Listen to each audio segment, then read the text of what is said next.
आप अगर पिछले रिकॉर्ड में देखेंगे 2019 के चुनाव में बहुजन समाज पार्टी और समाजवादी पार्टी मिल के लड़े थे। दोनों के पास एक बड़ा वोट है। उसके बाद भी भारतीय जनता पार्टी अपने साथियों के साथ 64 सीटें जीती थी। अब उसमें प्लस हो गया है ओम प्रकाश राजभर। अब दोनों अलग हो गए हैं, तो अब उसी वोट से तुलना कर लीजिए, विधानसभा के वोट की तुलना कर लीजिए। विधानसभा में 265 सीटें वो सब जीते थे, मतलब एनडीए। हम पूरी ताकत लगाए तो 47 से 125 किसी तरह पहुँचे। जहाँ उनका घर है वहाँ हार गए। हम अपने क्षेत्र में चाहे अंबेडकर नगर हो, आजमगढ़ हो, गाजीपुर हो, बलिया हो, मऊ हो, बस्ती हो, इन तमाम इलाकों में एक बड़ी जीत दिलाने का प्रयास किया मैंने काम। तो 47 से 125 गए। अब हम हट गए। अब क्या होगा? एक बड़ी चर्चा है कि हम लोग अब पूरा देशभर फतह कर लिए हैं। एक चुनाव बाई इलेक्शन, आप लोग जैसे भी चर्चा करते हैं कि पंचायत चुनाव ये सेमीफाइनल लोकसभा का है, वो ख़त्म हुआ तब से आ गया निकाय चुनाव। कहीं अब ये सेमीफाइनल है, कहीं वो ख़त्म हुआ, कहीं अब का है, कहीं आजमगढ़ और ये रामपुर अब ये सेमीफाइनल है, वो ख़त्म हो गया, अब ये सेमीफाइनल आ गया। घोषित चुनाव क्या कारण रहा, हार का क्या कारण मानते हैं? देखिए, कमी कहीं नहीं रह गई। एकाएक चुनाव की घोषणा हो जाना। दूसरा, हम लोगों ने पूरा एनडीए कुनबा पूरी ताकत के साथ चुनाव लड़ा। हम लोग अपनी बात जनता के बीच में कहे, समझाए। जनता ने हम लोगों को 82,000 वोट 82,000 वोट दिया। जो कमी रह गई उसकी समीक्षा हमने 12 तारीख को मऊ में ही की है।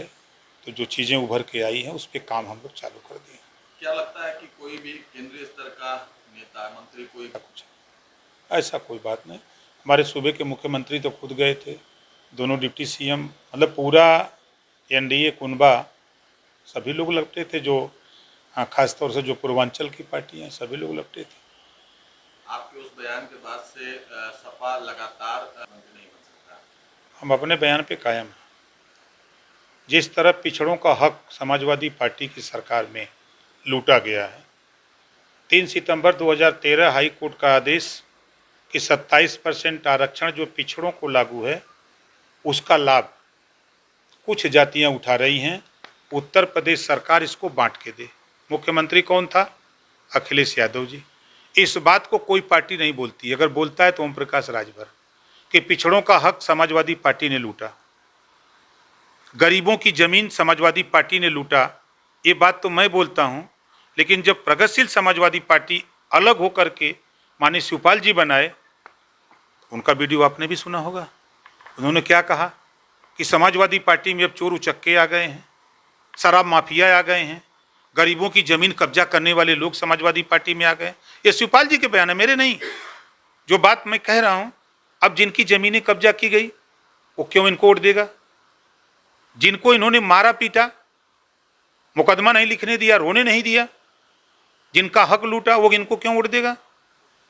तो ये ओम प्रकाश राजभर से इस नाते चिढ़ रहे हैं क्योंकि समाजवादी पार्टी आदमी बनाती है। ये शिवपाल के आदमी हैं, ये राम गोपाल के आदमी हैं, ये अखिलेश के आदमी हैं।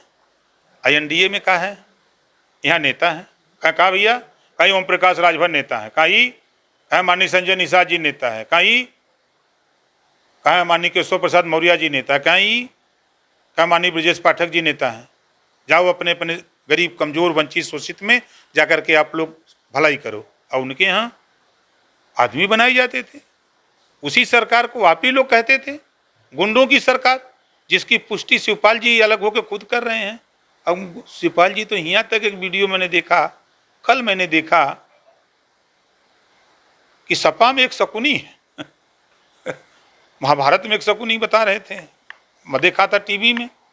और यहाँ शिवपाल जी के बयान से मैंने लगा सुना कि सपा में एक शकुनी है उधर एटा, इटावा, कन्नौज, कासगंज, फिरोजाबाद, फर्रुखाबाद में उस शकुनी को शिवपाल जी कहते हैं कि चश्मा वाला कहते हैं, ये चश्मा वाला है।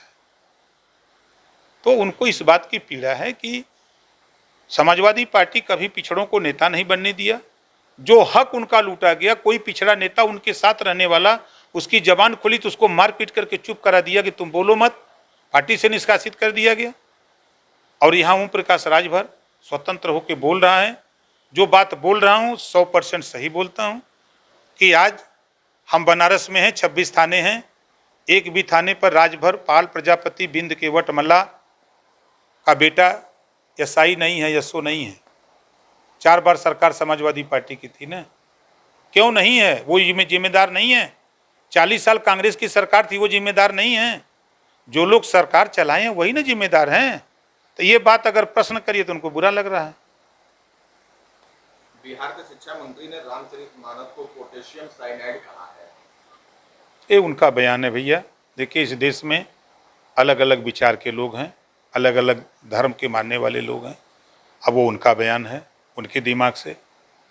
अब बाबा साहब डॉक्टर अम्बेडकर जी ने जो संविधान में व्यवस्था दिया है, उस संविधान में सभी धर्मों को अपने अपने हिसाब से मानने, रहने का, पूजा पाठ करने की व्यवस्था दिया है। और संविधान के पहले पन्ने पर समता, स्वतंत्रता, बंधुत्व और न्याय पर आधारित भारतीय संविधान। ये नेता लोग, मैं फिर कह रहा हूँ, नेता लोग दुमहिया सांप। शपथ लेते हैं तो क्या कहते हैं, शपथ लेने के बाद बयान क्या कहता है। अब उन्हीं महाशय का ले लीजिए। शपथ लिए तो संविधान के दायरे में रह के काम करूँगा, अब कहाँ चला गया ये लोग का। तो अब क्या बताएं हम। भारत जोड़ो यात्रा फेज 1 ने कर्नाटक चुनाव में कांग्रेस को जीत दिला दिया। उसके बाद भारत जोड़ो यात्रा सेकंड फेज राहुल गांधी शुरू करने जा रहे हैं। क्या लगता है कि यूपी हाथ से जाएगी? देखिए, यूपी, कर्नाटक बहुत दूर है यहाँ से और यूपी बहुत दूर है। किससे लड़ेंगे? 2 विधायक हैं उनके, कांग्रेस के, यूपी में। और कर्नाटक में कितने थे आप देख लीजिए। हमारे पास खुद 6 विधायक हैं विधानसभा में, तो हम वहीं से पहले लड़ लें वो और का लड़ी हैं। अभी हमारे सहयोगी माननीय संजय निषाद बकिए हैं, माननीय आशीष पटेल जी बकिए हैं, अभी माननीय योगी आदित्यनाथ जी तो अलगे हैं, और उसके ऊपर अमित शाह जी अलगे हैं, प्रधानमंत्री जी अलगे हैं, जेपी नड्डा जी अलगे हैं। कैसे कैसे बेचारू लड़ी हैं। प्रियंका गांधी जी की चर्चा चल रही है कि वो बनारस से चुनाव लड़ सकती हैं। स्वतंत्र है। बाबा साहब ने तो यही व्यवस्था अच्छी दिया है कि देश में कहीं भी कोई लड़ सकता है, लड़ने से क्या है। यूपी में मायावती से बड़ा दलितों का नेता कौन है? पूरे देश में दलितों के नेता मायावती से बड़ा कौन नेता है? राष्ट्रीय पार्टी है, जनाधार है, तब ना राष्ट्रीय पार्टी है। आप एक पार्टी के राष्ट्रीय अध्यक्ष बनाए गए हो, वो अपनी पार्टी के खुद के राष्ट्रीय अध्यक्ष हैं। और बेशक उनके पास एमएलए यूपी में न हो, लेकिन आज भी 12.5% वोट है। कई परसेंट कांग्रेस का वोट है। आज पिछड़ों की बात आज नहीं कुछ है तो अनुप्रिया पटेल जी के पास 12 एमएलए हैं ना, कागो नीतीश जी के हैं, वो पार्टी चला ही रहे हैं, 8 बार मुख्यमंत्री रहे हैं, स्वतंत्र हैं, लड़ें सब लोग, कोई दिक्कत नहीं है। हम लोग कोई दिक्कत नहीं है। कहीं न कहीं दलित अगर उपचुनाव की अगर बात कर रहे हैं तो देखा जा रहा है एनडीए की अगर बात करें। देखिए, जब तक मायावती जी चुनाव लड़ेंगी, जिंदा रहेंगे, तो दलित वर्ग में एक बड़ा तबका जो वोट है मायावती जी को छोड़ के कहीं नहीं जाएगा, चाहे जे जितना नकुला रगड़ ले वो नहीं लड़ती हैं तो उसका लाभ चाहे जे जितना माल बांट के ले ले। ओपन बात बता रहा हूँ, झूठ झपाट नहीं। आज जितना उछड़त हूँ अकेले जी, राजीव राय के गाड़ी में 5 करोड़ रुपया आयल है, बस इतना समझ ला, जायद है और है, झूठ झपाट का बोले। आखिरी सवाल, केशव प्रसाद चौहान जी को भी पद मिलेगा मंत्रिमंडल? भैया उनका पार्टी जाना है, वो जाना है, हमारे पार्टी में नहीं है उनकी पार्टी जाना है। आपने भी दावा किया था मंत्रिमंडल में आपको भी जगह मिलेगी। होगा, टाइम आएगा तो, टाइम आओ तो गरजे तो बरसी लोकसभा में कितनी सीट मिल रही है आपको? हमको सरकार नहीं बनानी है, दिल्ली में उपस्थिति दर्ज करानी है। उपस्थिति दर्ज कराने के लिए बिहार में भी चाँप रहे हैं, यूपी भी चाँप रहे हैं, कुछ मिलवे करी। अरे जौने सही तौने सही। बिहार में तो नीतीश कुमार भी चाप रहे हैं। कहाँ चाप रहे हैं? आपको बता दूं, शिक्षा यूपी नहीं, आप यूपी बात आपने शुरू की। यूपी में मायावती जी और अखिलेश जी ने वो 19 साल चापा, इतना चाप दिया कि सब इनका साथ छोड़ के चले गए मोदी जी के साथ।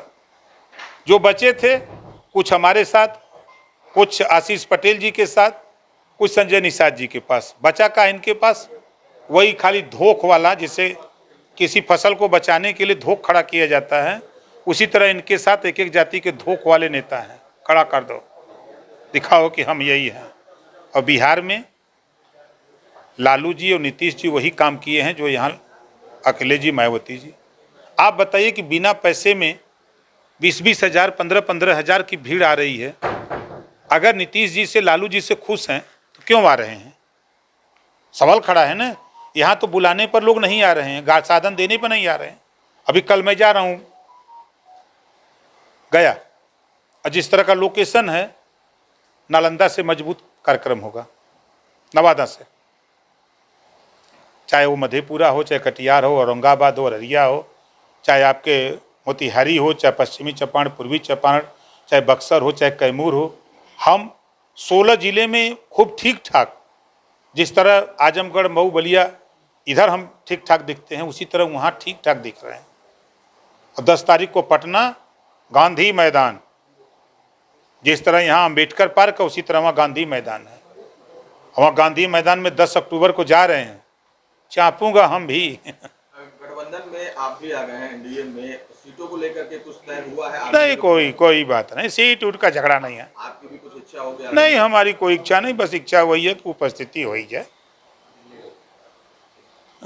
पेश है न्यूज बकेट हिंदी मासिक पत्रिका। पढ़ें इस महीने की पूरी खबर विस्तार से हमारे न्यूज बकेट की मैगजीन में। हमारी ई मैगजीन को मुफ्त में पढ़ने के लिए अभी लॉगिन करें www.newsbucket.in पर। इसके अलावा रोज की ताज़ा खबरों के लिए हमारे YouTube चैनल को तुरंत सब्सक्राइब करें।